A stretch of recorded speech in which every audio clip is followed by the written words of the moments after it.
and obviously to be still so sharp.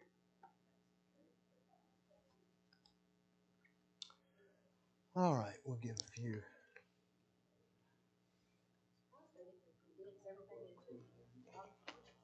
Thought about that. We actually did, and I didn't know they were thinking about that. But when I got here today, they said we might just stay in the auditorium, and you can just do whatever you would have done in your classroom, and the whole everybody in the auditorium or the adults in the auditorium. I said that's fine, whatever. But we wound up having more than we thought we would have, including teachers that had lessons prepared, adult class teachers with lessons prepared. So um, they just decided just a second ago to go ahead and go business as usual and whatever. My mom kept saying yesterday, "Now, what time is this? Is it supposed to start? And when? And what?" And she almost like she was thinking about trying to come. I said, "Mom, I'm just going to tell you, you're not moving. You're not moving. You're going to stay right where you are." I made a joke with her. I said, "If I have to call up people to go stand by your garage and refuse to let the car back out of your garage, you are going to stay right where you are." Okay. Well, I just thought maybe if they miss it, sometimes they're wrong on their forecast. I said, "Mom, they're not going to be wrong on this one. It's on the radar, and you can see it on the radar. You're not going anywhere." Anyway, all right. Let's see what time it is real quick. I don't even. My phone's in my. What time is it? Oh, we got to get going. Okay.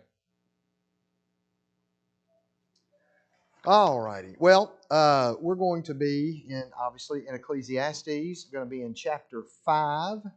I may purposefully slow down in Ecclesiastes 5 today, getting started a little bit later. We'll make that not too hard to do, is to maybe not quite get as far down the pike as I would have, but also for the sake of how we look at a few things in Ecclesiastes 5 that, were it not for the weather, I'd rather more people normally in the class be able to consider with us.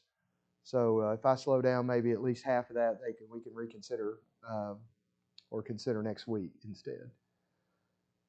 But in Ecclesiastes, I appreciate Randy filling in for me. I know he did a wonderful job, and that was on relatively short notice. Well, actually, really short notice. I think I contacted him on Friday morning after I got word on Thursday of the need that Mill Creek had for a Sunday preacher. And since it was Bill's week and not mine for last Sunday, then I knew I could go.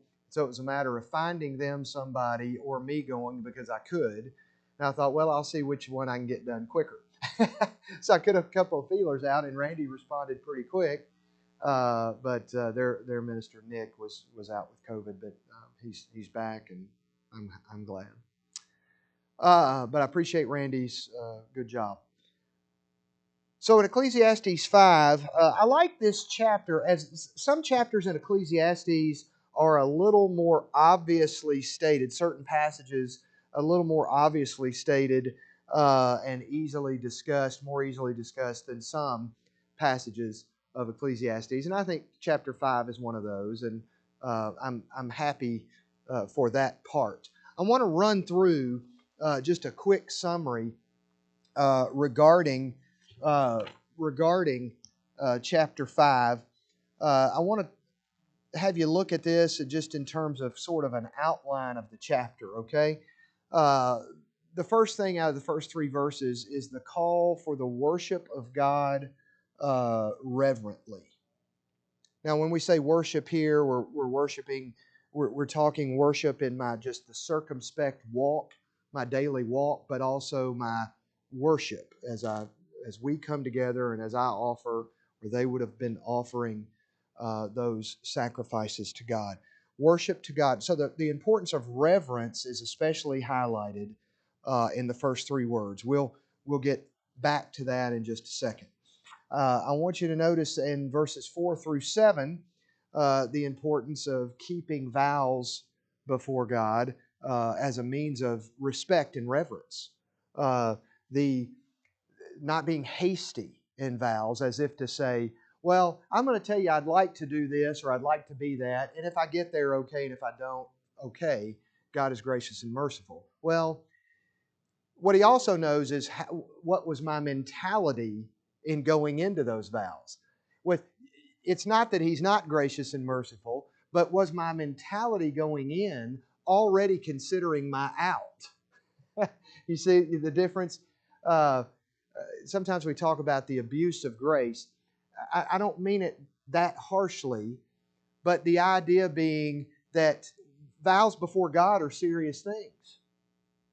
Those things pledged before God and witnesses, for example. When I do a wedding, and I hope I would do this anyway. I hope I would do it anyway in a wedding. That I would come to this mentality and think it important enough to verbalize. Uh, I hope I would have done that anyway. But I do it probably in large part because in all the weddings that I attended growing up with that my dad officiated, uh, he would always talk about the solemnity of vows. And he would say, solemn vows are serious things. And he would talk about how the Lord, anytime the Lord's name was invoked, was a big deal. So that's why we get in the commandments, for example, thou shalt not take the name of the Lord thy God in vain. I think too many people automatically consider that phrase of taking the Lord's name in vain, are thinking about somebody saying something, an actual word or a phrase, utilizing God's word. Now that's encompassed in that as well, but also this idea of how I view of making vows before God. Don't be rash with those, almost considering you're out. Well, I've got an, if it doesn't work out, you know. So verses 4 through 7, keep your vows and fear God, or keep your vows as a part of fearing God. When you get to verses 8 and 9, he's kind of got a new section. It's dealing with the vanity of wealth and materialism. I don't know if we'll get that far today or not, but if we do get as far as verse 8 of chapter 5, we're going to be talking about a shift in discussion about the vanity of wealth and materialism. Then by verse 10, the dissatisfaction in the accumulation of wealth. And I'm certain we won't go beyond that section. When you get on down as far as verse 13 through 17, for example, the uncertainty of wealth, those are things I'm sure we're going to look at next week. So this morning, we're primarily dealing with worshiping God reverently in the first 3 verses, and then in verses 4 through 7, keeping our vows as a part of fearing God. And we'll see what time permits. All right, that's just sort of an outline of the first part of chapter 5. Chapter 5, verse 1 of Ecclesiastes. Walk prudently when you go to the house of God, and draw near to hear, rather than to give the sacrifice of fools, for they do not know that they do evil. I think that chapter 5, verse 1 is crucial. It's a crucial accompaniment to Isaiah 6, the opening of Isaiah 6. In the year that King Uzziah died, I saw the Lord seated on a throne, high and lifted up, and the train of his robe filled the temple. And so that's how Isaiah 6 begins, and it's just this call to worship, we might say, uh, and that which begins Isaiah 6 and even the verses that follow. We'll talk about the cherubim and the seraphim and what were they thinking, what were they doing, and what were they saying. And then Isaiah even gets to the point where he says, woe is me, I'm undone, I'm a man of unclean lips, and I live amongst a people of unclean lips. Okay, so this reverence for who He is as we approach Him, and who I am, where He is and where I am. And that recognition is crucial in coming to worship. Because if I have that recognition, then, back to Ecclesiastes chapter 5, I think having that recognition helps me meet the admonition of chapter 5, verse 1.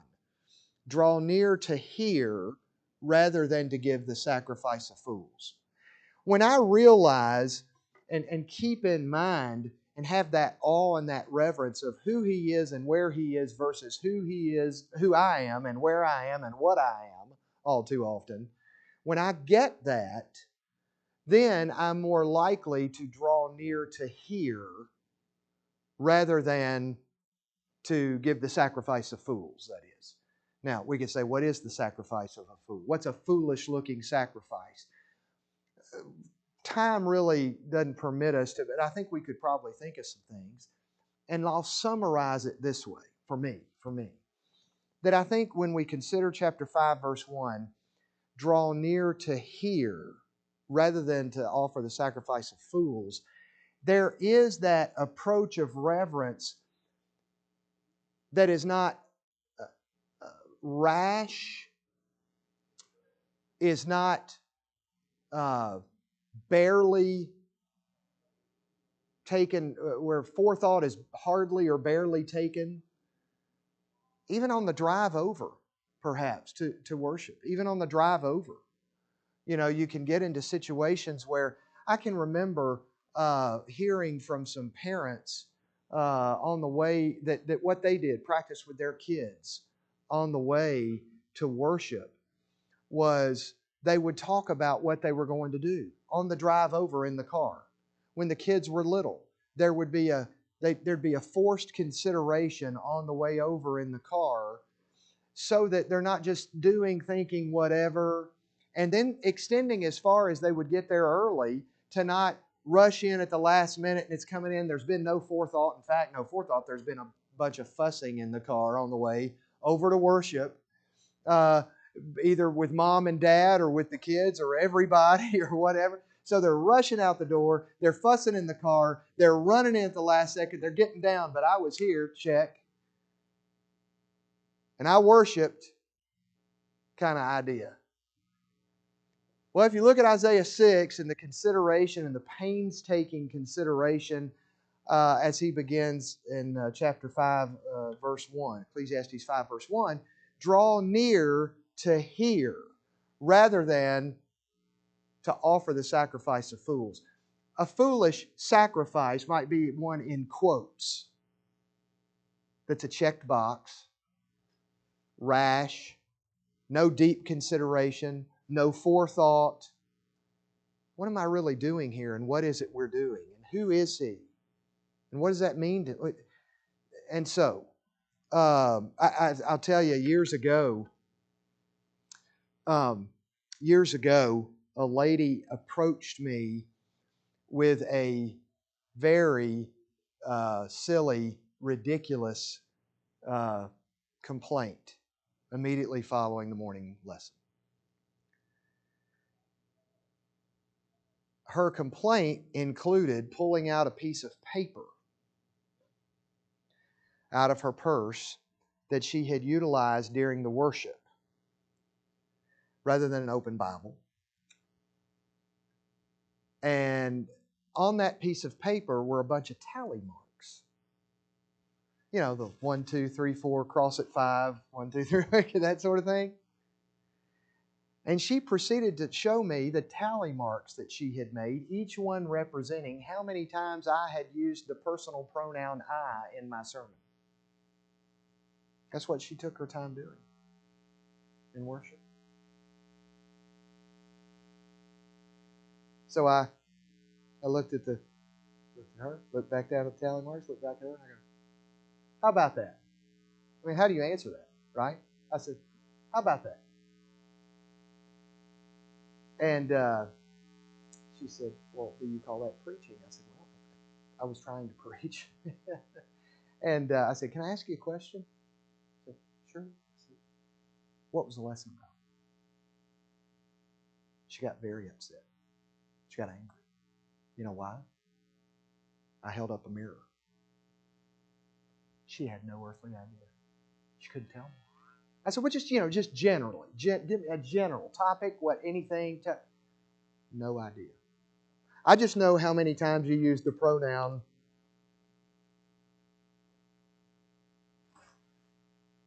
I said, did you pick up a handout this morning? I used to do a lot of handouts. I don't do that much anymore, but I used to do handouts, depending on the lesson. Not just for children, but for the adults to walk along. Maybe some fill-in-the-blank stuff, that sort of thing.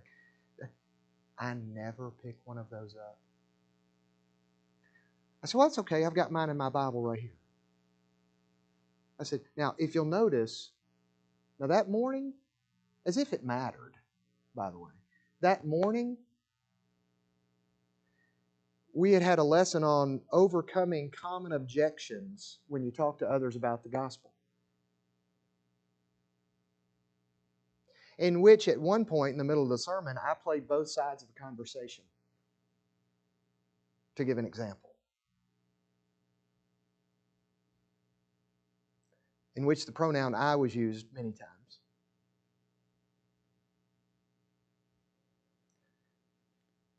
Do you know what you're doing when you're approaching worship? What you should be doing? How you should be thinking? What you should be listening for? Watching? Look again, Ecclesiastes 5, verse 1. Draw near to hear,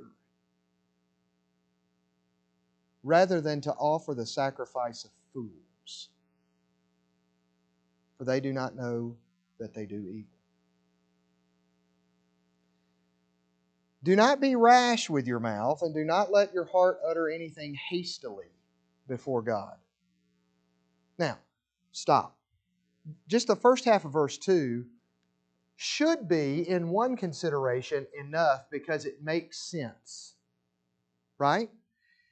If I've been a Christian for a long time, if that certainly comes with an understanding of reverence for God in terms of who He is and a self-awareness of my own sin, then do not be rash with your mouth and let not your heart utter anything hastily before God. That should make enough sense on standalone. But here's the why it should make sense. He goes on further, as we need this reminder or consideration. For God is in heaven and you are on earth. Remember the first thing that the Lord said to Job when Job finally asked why? He reminded them, for God is in heaven and you are on earth.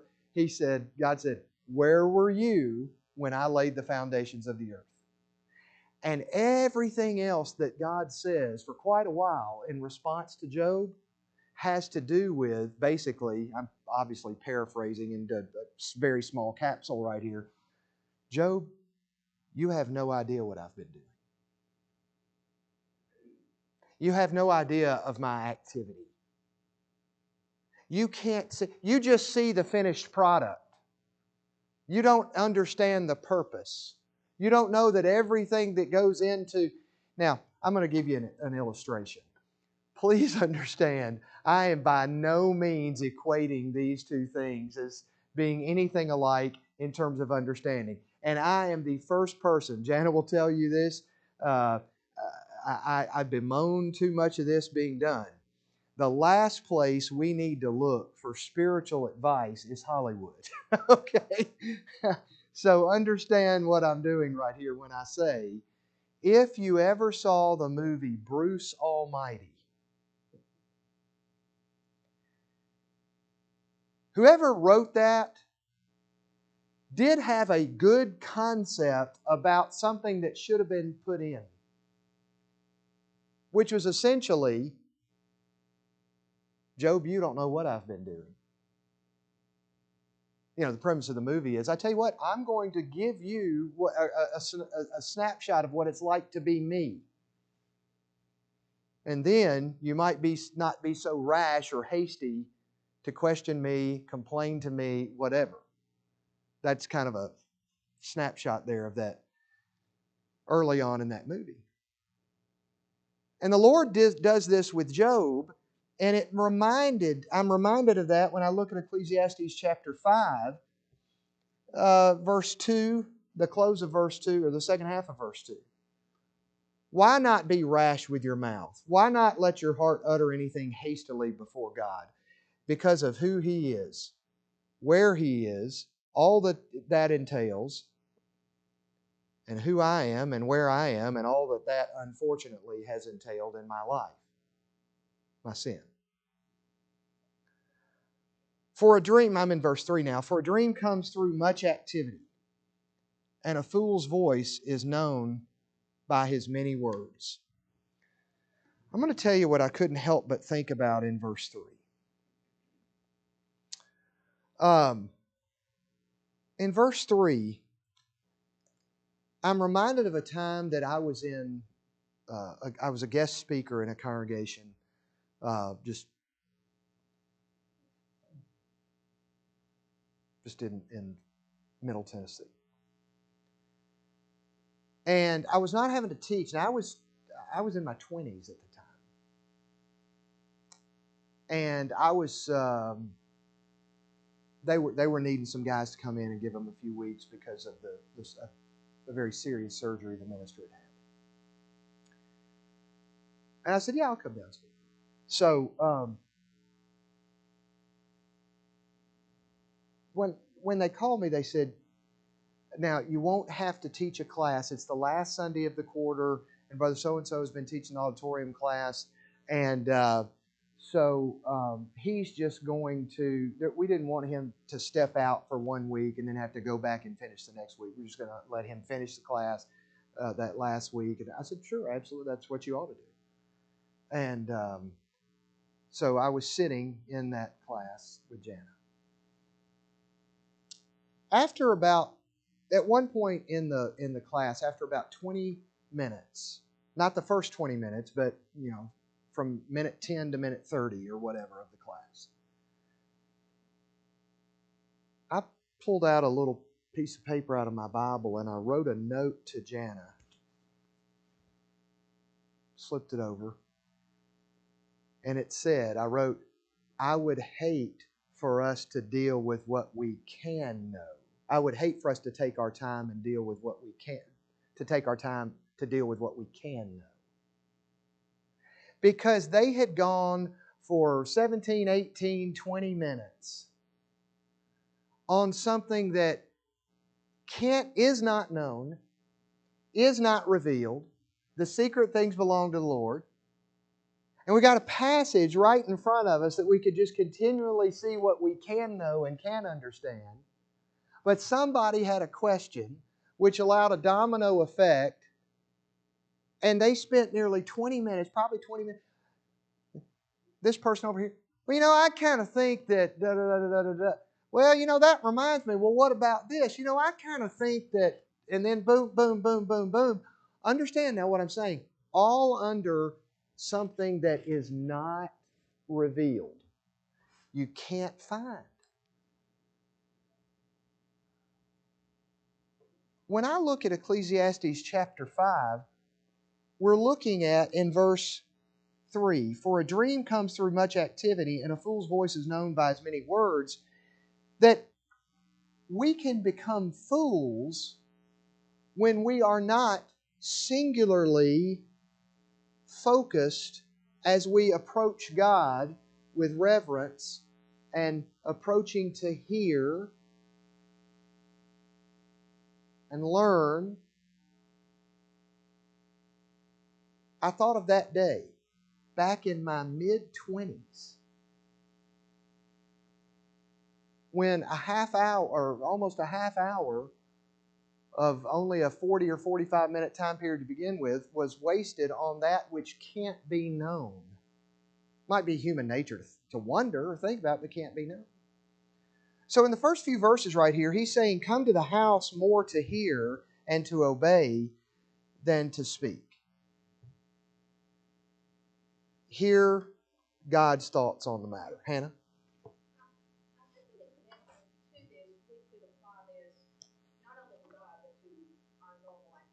Mm-hmm. Mm-hmm.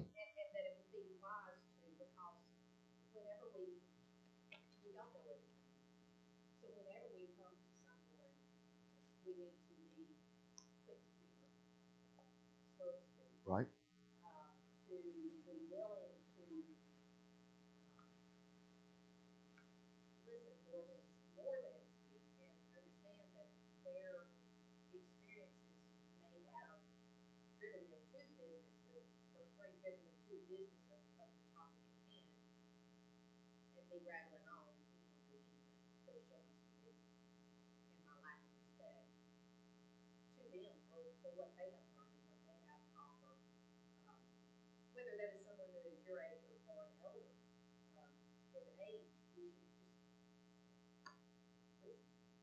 You know, I did a lesson one time on the ministry of listening. It was just a Sunday sermon, the ministry of listening. I don't know how often. And let me tell you, a lot of times, topically speaking, I mean, not all the time, because, you know, Paul said, I have not shunned to preach unto you the whole counsel of God. So number one is we want to make sure that we are preaching and teaching whole counsel. So we're not kind of harboring in at our favorite things only and then just ignoring, you know, these other things topically or places in Scripture, whatever. But sometimes, I just let you in on a little secret with me, but also just most of my preaching friends I know already would echo this and say I do the same because they've said so. Oftentimes, when you're having it, I mean, there's 52 Sundays a year, but okay, then you got next year, and then you got the following year. And if you're Sunday morning, Sunday night, that's a lot of, how do you determine that many things to talk about? You know, well, it's a big book, number one. So that helps. But oftentimes, I'm thinking about the possibility of subjects because it's what I've been thinking. And I think, well, if it's what I've been thinking, I wonder, or what I sometimes struggle with. Well, you know, if this is a problem sometimes for me, it may be that it's been a problem for the many. I wonder if anybody else has done. Well, one time, I don't remember exactly how, I just sort of got to thinking about this personally in the ministry of listening. And I have also preached a sermon in which those long timers at Creve Hall, this was a summer series.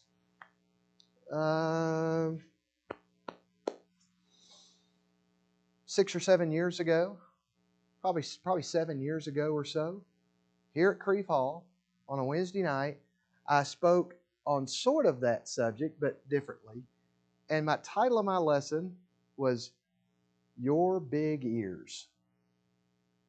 And the first guy I talked about, the reason this matters at Creve Hall, and it would also matter at the Bellevue congregation, the reason I talked about that is I referenced by illustration to open the lesson Dr. Hugh Denny. Well, Dr. Denny, as we call him, Dr. Denny was an elder here for many years. But prior to being at Creve Hall, he was at Bellevue. In fact, he was the song leader when I was baptized at age 12. Very close to our family. He was our primary song leader at Bellevue for many years. He was an elder there. His Denny Animal Hospital right there across the street from the building for so long. And so on. But the families are very, very tight. Doc Denny had huge ears. I'm not being figurative here. No, he had huge ears. Just physically, I'm just saying. But I was talking about people that knowing him know that he had huge ears, and I was using it differently, which made for a great elder, right? But in both of those lessons, way back when, and then more recently in the summer series, I asked this question. First of all, do you fancy yourself a listener? But here's the potentially equally important second question. Why do you listen? Not just do you listen, but why do you listen? There are people that listen for the wrong reason. I'm not going to ask for a show of hands, and certainly not going to ask you, would you name the person? You ever known anybody that loves to listen, but they're listening for gossip purposes? Those people exist out of the church, and those people exist in the church, unfortunately. Why we listen says a lot about us. Well, that drives us right back to the text. He says in verse 1, you're drawing near to hear. And the why is because, now go down to verse 2, for God is in heaven and you are on earth. We protect ourselves, verse 3, when we're approaching that way rather than another way. We're protecting ourselves from making more foolish choices. Verse 4. Excuse me. When you make a vow to God, do not delay to pay it, for He has no pleasure in fools. Pay what you have vowed. Better not to vow than to vow and not pay. Let me ask you a question. Better not to vow than to vow and not pay. Okay, let me shelve that for just a second, long enough to jump way down the line into the New Testament and remind us that Scripture clearly teaches, and I'm going to paraphrase, Christians pay their bills. Okay? That's the kind of people we are. The New Testament is not silent on what kind of employees we should be, how we can be counted on. Our word, as we say, I'm paraphrasing, our word is our bond. Let your yea be yea and your nay be nay, all of this. We do what we say we will do. Jumping back to, though, as it said right here, better not to vow than to vow and not pay.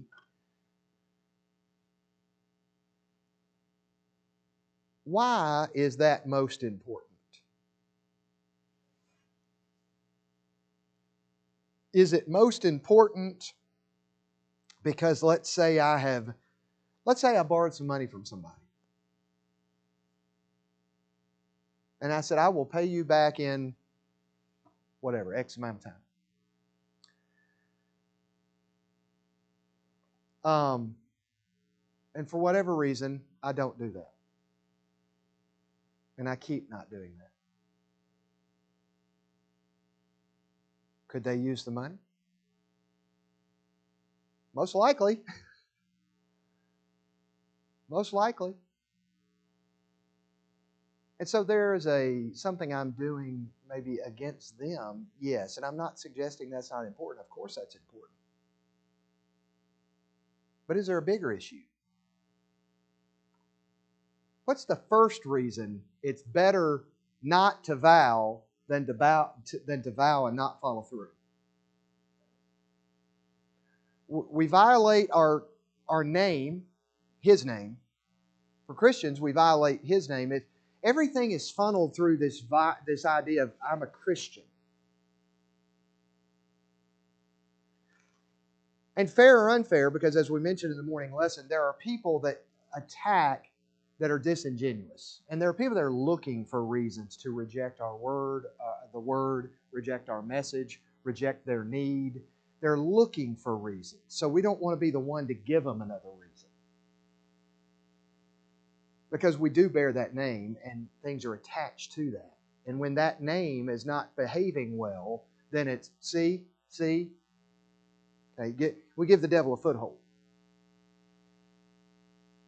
But think about how verse 1, 2, 3, and 4, everything's leading up. We're still in this overarching theme here of fear and reverence before God. And we're back to, as I talked about weddings earlier, solemn vows before the Lord are serious things. I can remember when Dad had said this a couple of times as an example. He said, as a college professor, he was always having to interact with students. You know, you have a faculty advisor. Remember that? You have your faculty advisor who's helping you kind of stay on track in your major or whatever. And what classes might be, well, now you're going to need these hours over here because, do all that. Okay, well, I had one faculty advisor my entire 4 years because Dad was on the faculty. So that was my advisor. The registrar wants to assign you an advisor, and it's rather random. And they would say, they'd have it down there, my advisor is so-and-so, and I'd go in there and they go, yeah, your advisor is so-and-so. I'd say, no. And they'd be like, oh, yeah, I'm sorry, Andy. It's like that. and they'd write Connelly, and so Dad was my faculty advisor. He's paying the bill. He wants to keep me on track. So he'd talk about dealing with students that would just constantly, because somebody, it's always possible you have to do this, but certain students that were constantly in and out of his office all the time to drop one thing and add another. You had a drop add period in which you could, you've been in that class for a week and a half and you go, mm-mm. And you pull out of that class and you can add to another. Now, if you didn't do that within the time period, you paid for the class. Even if you're backing out of it, you're paying. You don't get your money back on that class.